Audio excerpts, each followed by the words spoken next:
Terima kasih Anda kembali bersama kami. Kami akan kembali menyapa Pak Arief di gedung DPR. Pak Arief, ini kalau kita lihat sekarang kan bertumpu akhirnya pada program ataupun kinerja dari pemerintahan Jokowi saat ini jika ingin memenangkan pemilu di 2019 nanti.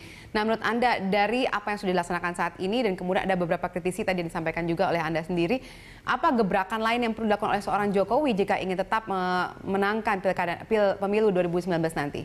Ya, pertama kami ingin menyatakan pemilu dekat atau jauh adalah kewajiban pemerintah, ya. Dan tentu saja pemerintah tidak akan bisa bekerja sendiri tanpa dukungan politik yang memadai.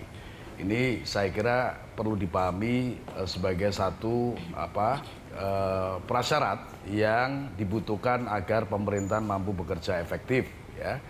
Nah, karena itu apalagi menjelang 2 tahun ke depan adalah pemilu tahun 2019, ya, bahkan tahun 2018 ada pilkada serentak di 154 kabupaten kota dan 17 provinsi. Saya kira ini menjadi perhatian yang sesama juga bagi pemerintah sekarang. Nah, pertama adalah saya ingin katakan menyangkut komunitas-komunitas yang itu adalah dikategorikan sebagai masyarakat miskin Indonesia, yaitu petani, nelayan, buruh. Saya kira pemerintah harus lebih maju lagi untuk mengambil kebijakan dan program yang konkret yang menyelamatkan nasib mereka yang sesungguhnya dari berbagai informasi dan data yang disampaikan kepada kami, misalnya mereka masih dalam situasi yang tidak mengalami kemajuan secepat dari kelompok-kelompok masyarakat lain, ya. Nah, karena itu akselerasinya perlu dipercepat. Misalnya saja pada sektor petani, ya, dan juga untuk komunitas masyarakat miskin lainnya menyangkut reforma agraria yang tidak boleh dipahami hanya sekedar bagi-bagi tanah, redistribusi tanah, tetapi dia harus diletakkan kembali pada konsepsi dasarnya sebagai penataan ulang atas struktur penguasaan atas sumber-sumber daya agraria termasuk di dalamnya tanah. Nah, yang lainnya juga tentu sektor pertambangan, migas dan sebagainya. Yang kemudian adalah nelayan, ya, dan buruh. Saya kira ini gejolak di tingkat nelayan perlu diselesaikan segera, terutama menyangkut yang terkait dengan subsistensi dan bahkan kemajuan dari kesejahteraan nelayan itu sendiri. Ya, saya kira pemerintah jauh lebih paham menyangkut soal ini. Soal buruh juga begitu, menyangkut upah minimum regional, ya, yang pemberlakuannya berbeda-beda, tetapi dengan tidak sebanding dengan laju inflasi dan sebagainya. Nah, saya kira hal-hal yang menyangkut wong cilik ini harus lebih konkret, karena yang dikritik selama ini memang sentuhan pada wong cilik, apalagi menyangkut terkait dengan masyarakat miskin yang tadi saya katakan pemutakhiran database masyarakat miskin yang itu dikeluhkan harus bisa tertangani dalam waktu yang segera pada tahun 2017. Nah, dalam soal politik ini saya kira juga tidak kalah penting adalah mensinergikan hubungan yang kondusif antara pemerintah dan DPR.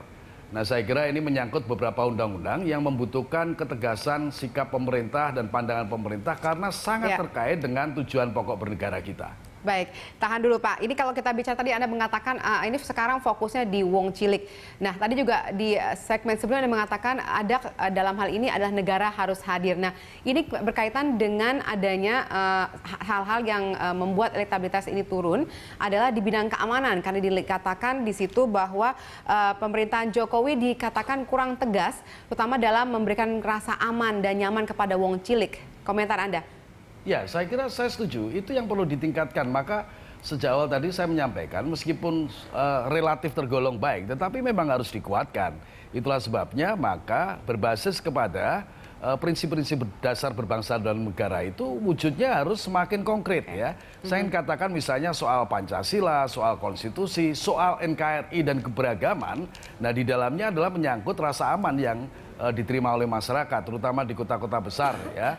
Akhir-akhir ini seperti di Jakarta dan sekitarnya ada isu tentang begal, tentang rampok dan sebagainya yang itu memang membutuhkan satu kerja keras termasuk terorisme itu sendiri, ya. Nah, saya kira ini memang tidak bisa tidak. Kalau rasa aman tidak bisa dihadirkan oleh negara, ketertiban tidak bisa dihadirkan oleh negara pada batas-batas tertentu, tentu akan menimbulkan dampak secara psikologis dan bahkan politis kepada masyarakat luas untuk menimbang kembali dukungannya pada pemilu 2019.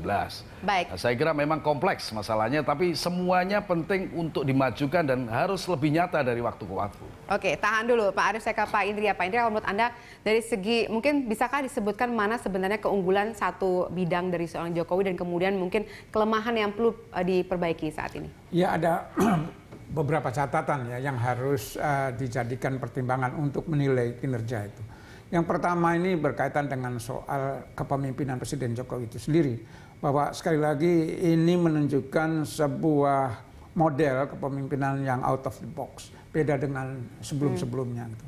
Langsung sejak dia memerintah itu seperti memacu dirinya masuk ke gigi 4, langsung keliling Indonesia betul-betul.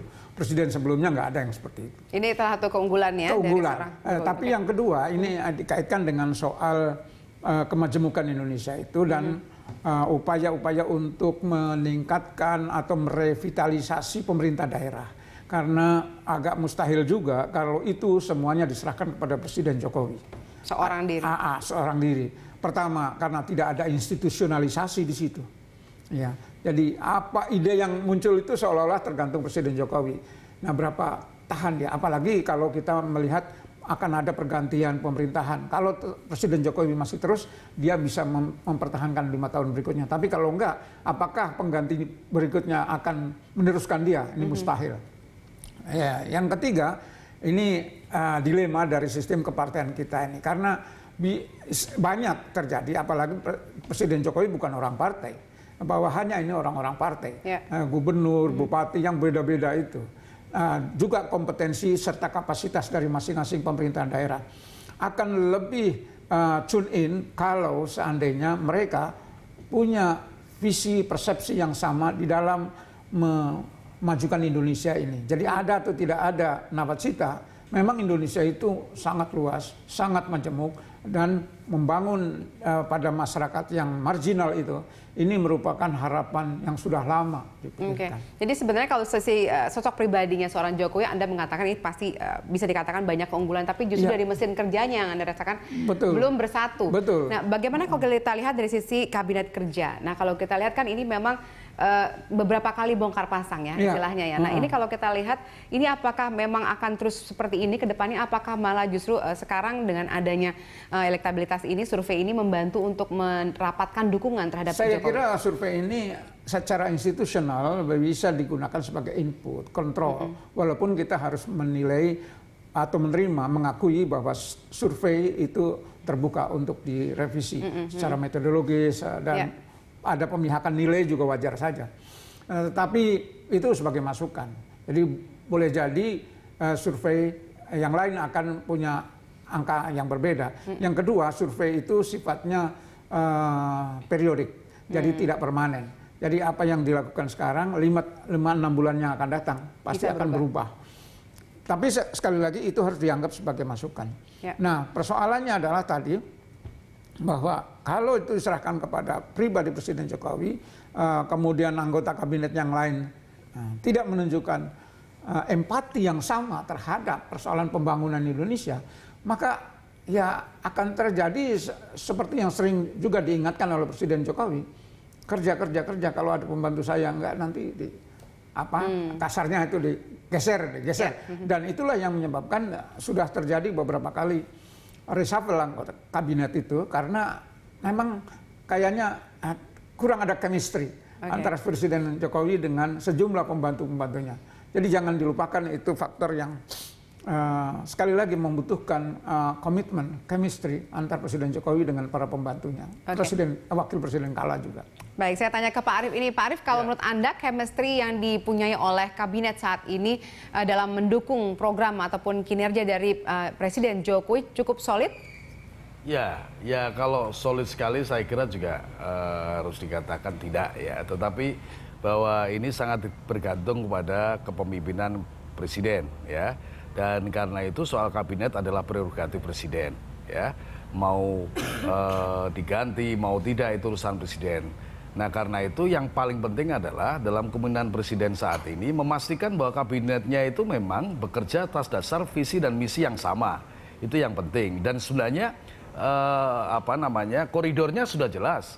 Kita punya misalnya Undang-Undang 23 tahun 2014 yang tentang pemerintahan daerah yang lebih baik ketimbang Undang-Undang 32 tahun 2004 tentang pemerintahan daerah, di mana di dalamnya semangat untuk menegakkan negara kesatuan, menjalankan sistem pemerintahan yang tegak lurus begitu dari pusat sampai ke daerah, ya, dengan tidak mematikan kreativitas dan otonomi daerah. Itulah yang harusnya dipahami dan dijalankan, termasuk misalnya begini, soal pembangunan yang dilaksanakan oleh pemerintahan provinsi, kabupaten, kota. Tentu harus dilakukan satu evaluasi, apakah antara rancangan pembangunan jangka menengah nasional yang disusun sebagai derivasi dari visi misi presiden sudah selaras dengan RPJMD di setiap provinsi dan kabupaten kota. Nah, kita punya undang-undang tersebut yang bisa meluruskan dan menyelaraskan bahwa perencanaan bangunan tidak boleh berbeda-beda dalam hal yang prinsip mulai dari pusat sampai dengan di daerah. Nah, saya kira yang begini-begini memang harus terus dikuatkan supaya apa yang dicanangkan Presiden sebagai kebijakan dan program nasional itu konkret, nyata, dan tidak bergeser ketika sampai kepada masyarakat di setiap kabupaten kota.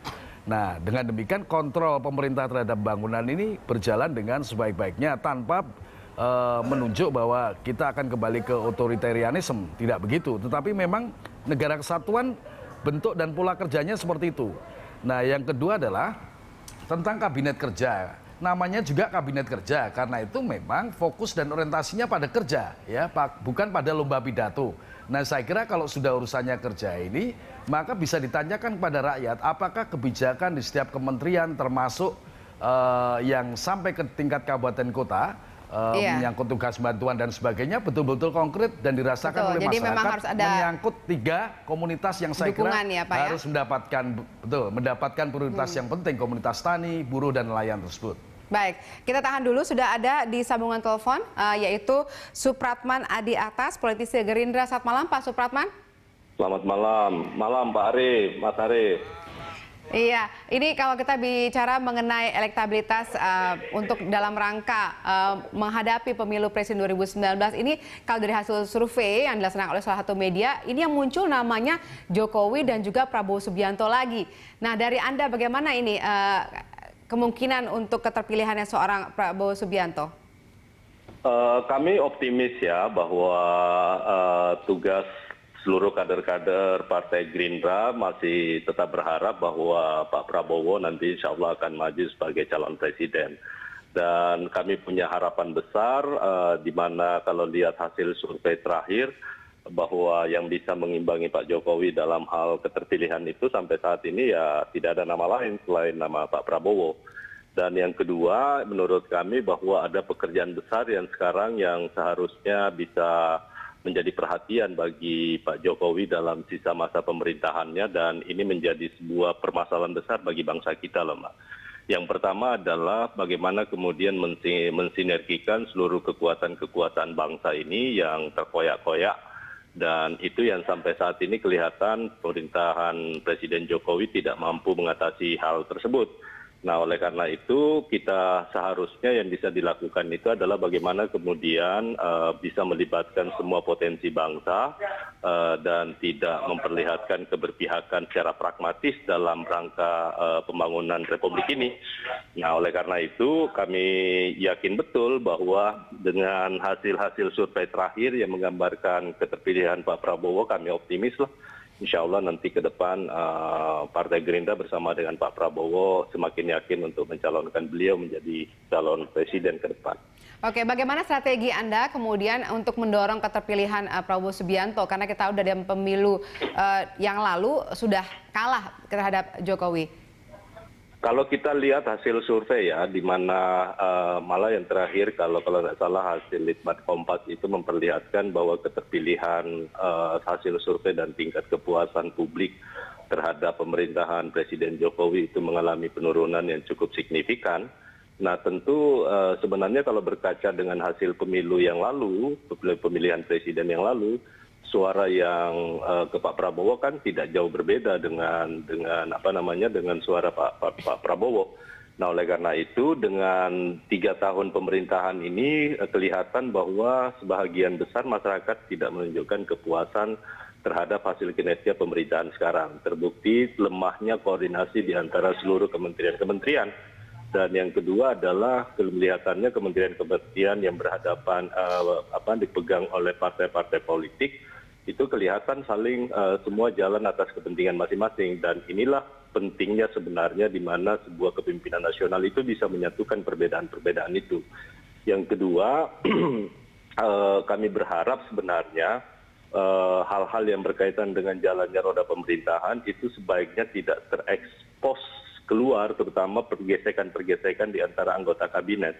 Tetapi kelihatannya ini tidak mampu diatasi. Nah, oleh karena itu memang kami sebenarnya itu baik buat kami, tetapi kan ini buat bangsa tidak baik. Nah, oleh karena itu kami berharap sebenarnya dengan sisa kerjaan masa pemerintahan sekarang, itu minimal hal itu dulu yang harus dibenahi. Baru kemudian kita beralih kepada hal-hal yang sifatnya bersifat teknis. Nah, kalau ini dibiarkan terus-menerus, itu artinya Presiden Jokowi akan semakin kesulitan dalam rangka untuk mempertahankan nanti kepemimpinan ini di pemilu yang akan datang. Baik, ditahan dulu Pak Supratman dan juga Pak Arief. Saya ke Pak Indria. Dari jawaban Pak Supratman, menurut Anda ini cukup kuatkah untuk bisa menandingi elektabilitas Jokowi? Ya, sekali lagi ini adalah suara oposisi kan. Jadi harus dipandang sebagai masukan, sebagai early warning system, sistem peringatan dini gitu kan. Jadi wajar saja kalau misalnya oposisi berpikiran seperti itu. Jelas beda dengan partai pendukung tadi kan, PDIP. Ya, seolah-olah tidak ada masalah. Oposisi bilang ada masalah koordinasi antar menteri dan presiden dengan menterinya gitu kan. Nah, ini menunjukkan seperti tadi saya bilang bahwa belum pemilu saja sudah begitu, apalagi 2018 gitu kan. 2018 jangan-jangan nanti udah mulai pasang kuda-kuda, kemudian menuju 2019. Apa yang diharapkan semula ada koordinasi, sinergi, itu nggak muncul karena masing-masing disibukkan oleh persiapan menuju pemilu 2019 itu, Pilpres. Jadi pada akhirnya tadi solid atau tidaknya kabinet ini juga dalam rangka mungkin mencerminkan dukungan para partai-partai politik terhadap Jokowi nanti. Iya, jadi kata kuncinya memang kemampuan memimpin itu. Nah, tadi penilaiannya kan bisa berbeda. Tapi menurut saya bahwa suka nggak suka karena sistem presidensial, maka semua pembantu presiden harus taat pada itu, apapun partainya itu. Kemudian kebetulan Presiden Jokowi bukan orang partai dan bukan datang dari partai yang bisa mendominasi kabinet gitu kan, sehingga harus ada sharing di situ. Nah, persoalannya bagaimana mekanisme sharing itu sehingga menimbulkan suasana yang win-win solution, bukan zero sum. Oke, baik, saya kembali ke Pak Supratman. Pak Supratman, kalau kita lihat kan sebenarnya dari hasil survei ini tetap, walaupun beberapa survei itu menunjukkan tetap suaranya di bawah Jokowi. Nah, bagaimana strategi Anda kemudian untuk mendapatkan dukungan baik dari masyarakat maupun dari partai-partai mungkin yang bisa diajak berkoalisi ke depannya? Ya, buat kami Partai Gerindra intinya satu, bahwa sebenarnya bagi incumbent sebenarnya harusnya ini menjadi momentum. Tetapi itu yang saya lihat bahwa ini yang tidak mampu dikapitalisasi dengan segala kelebihan yang dimiliki oleh seorang incumbent.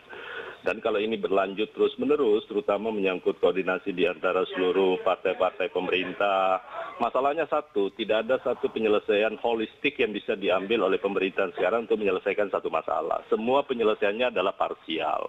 Dan ini berbahaya, bukan hanya untuk sekedar bagaimana pertarungan 2019, tapi menyelesaikan persoalan bangsa kalau itu dilihat secara parsial dan tidak holistik, itu akan sangat berbahaya, Mbak. Nah, oleh karena itu menurut saya harus ada koreksi total dari pemerintahan yang ada sekarang. Coba kita lihat bagaimana isu per isu yang seharusnya hubungan antara pemerintah pusat dan daerah umpamanya. Termasuk dalam isu-isu yang berkaitan dengan pilkada umpamanya. Itu semakin tajam saja perbedaan-perbedaan itu. Nah, oleh karena itu menurut saya yang paling penting dilakukan adalah harusnya Presiden Jokowi itu kembali kepada hitonya. Bagaimana kemudian komitmen dalam rangka pembangunan bangsa yang lalu dicetuskan di antara seluruh fraksi-fraksi partai-partai pendukung pemerintah, bahwa ini politik dagang sapi, dagang sapi, bagi-bagi jabatan, itu tidak terjadi lagi. Yang pada kenyataannya kan itu terjadi. Nah, ini akan sangat merugikan citra bagi Presiden Jokowi sendiri yang awalnya menyatakan bahwa bagaimana kita membangun bangsa ini mengusung dan ini tidak ada politik dagang sapi. Tapi fakta politiknya menyatakan seperti itu. Ya. Nah, oleh karena itu sekali lagi buat fraksi Partai Gerindra kami tetap berkomitmen untuk kita tidak berada dalam posisi sebagai oposisi yang murni.